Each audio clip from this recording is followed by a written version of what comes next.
Ni hao tout le monde, aujourd'hui on se retrouve pour une nouvelle vidéo sur notre chaîne Taiko. Donc on se retrouve pour un nouveau top sur les pires dictateurs que l'Afrique ait connus, qu'ils soient actuels ou passés. Numéro 5, Mswati III. Avec son pagne, ses plumes dans les cheveux et son collier de perles, Mswati III, 43 ans, 15e fortune du monde selon le magazine Forbes, est un roi excentrique, amoureux des voitures de luxe et des fêtes décadentes. Marié à 15 reprises, il règne depuis 30 ans sur le Swaziland, un royaume qui est une enclave entre l'Afrique du Sud et le Mozambique.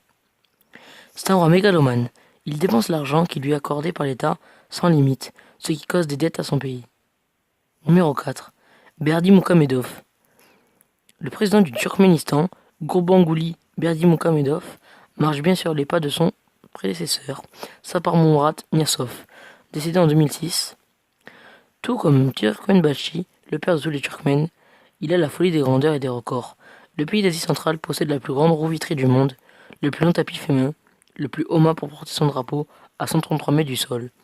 Il a fait construire par le groupe français de BTP Bouygues, un des principaux bâtisseurs dans le pays, le gigantesque palais présidentiel de 70 000 m², comprenant notamment un palais de marbre blanc coiffé de 5 coupoles recouvertes de feuilles d'or.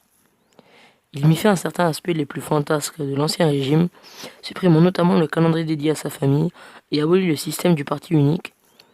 Il autorisa de nouveau le théâtre, le cinéma et l'opéra. Mais les libertés n'ont pas suivi le même chemin.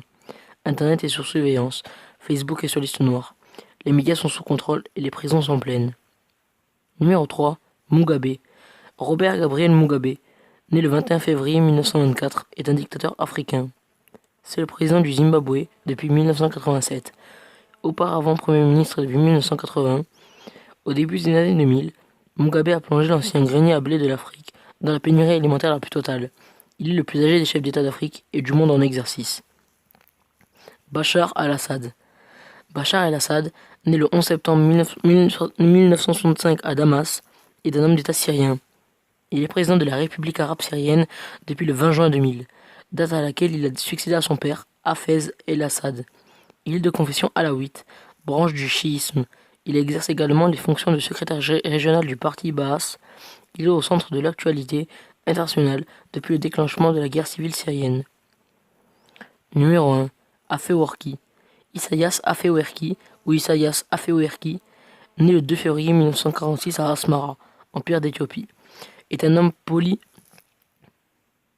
poly-érythréen, président de l'État depuis son indépendance en 1993. Après avoir participé dans les rangs de FPLE, la lutte pour l'indépendance de l'Érythrée vis-à-vis de l'Éthiopie, il accède aux plus hautes responsabilités et exerce sur l'appareil d'État un pouvoir absolu qui constitue une dictature selon divers organismes internationaux. Merci d'avoir écouté cette vidéo et je vous dis à la prochaine.